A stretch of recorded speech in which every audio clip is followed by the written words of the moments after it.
What to look for when buying a foreclosure.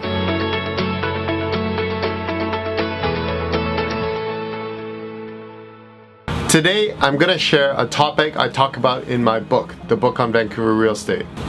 It is what to look for when buying a foreclosure. So the first thing you want to do when buying a foreclosure is you got to do your research.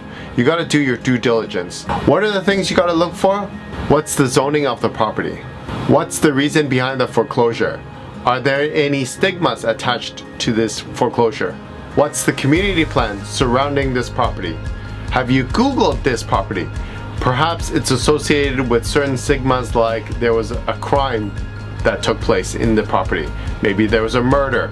And I found this working with clients, helping them buy a property, and I was like, this property seems familiar. I've actually heard this property talked about in the news. Let me just Google their address. And I found out for this particular property, it was like some honor killing. Some Indian or East Indian or Middle Eastern, somebody slayed their wife or something like that because of something that they did.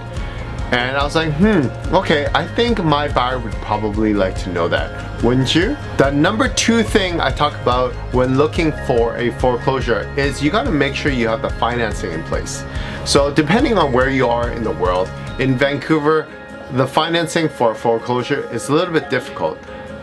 Lenders have specific criteria on what they will lend to. They wanna look at the condition of the property.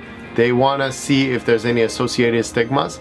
So with a court-ordered foreclosure in Vancouver, oftentimes you're bidding for the property in court. So you're putting in a subject-free offer and you're bidding. So there's no opportunity for you to do a home inspection or send the property to your lender to go over whether they can give you financing or not. So it's really important that you send the property information before you even write an offer to your lender or your mortgage broker.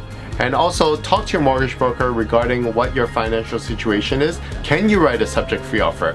What are the risks? The third thing you should look for when buying a foreclosure is reading the fine print.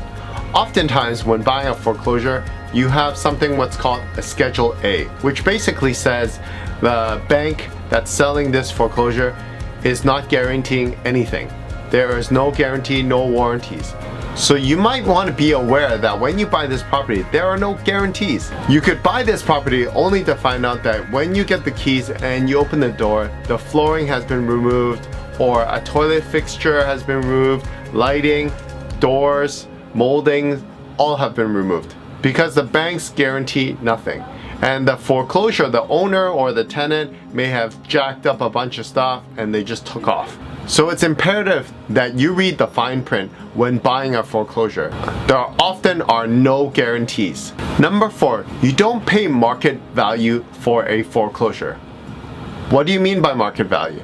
Well, you take a foreclosure property and you take another property that's not a foreclosure, but it's a comparable, and they better not be selling for the same price.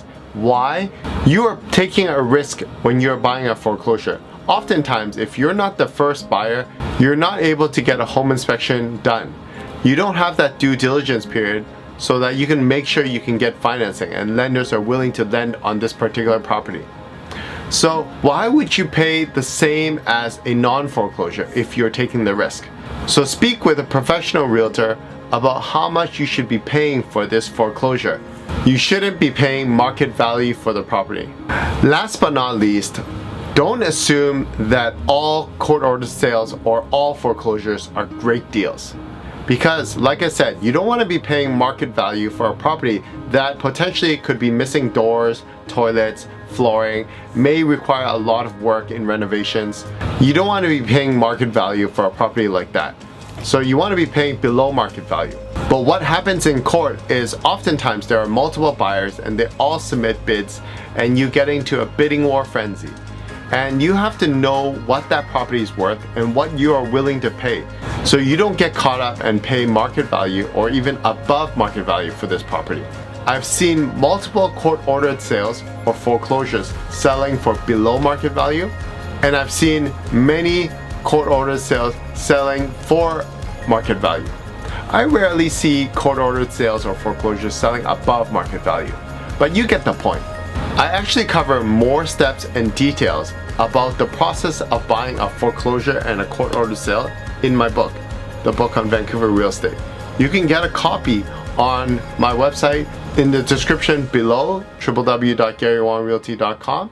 Hey, if you found value in this video, if you learned something, let me know. Comment in the comment section below, subscribe, hit the notification bell, and I will see you in the next video.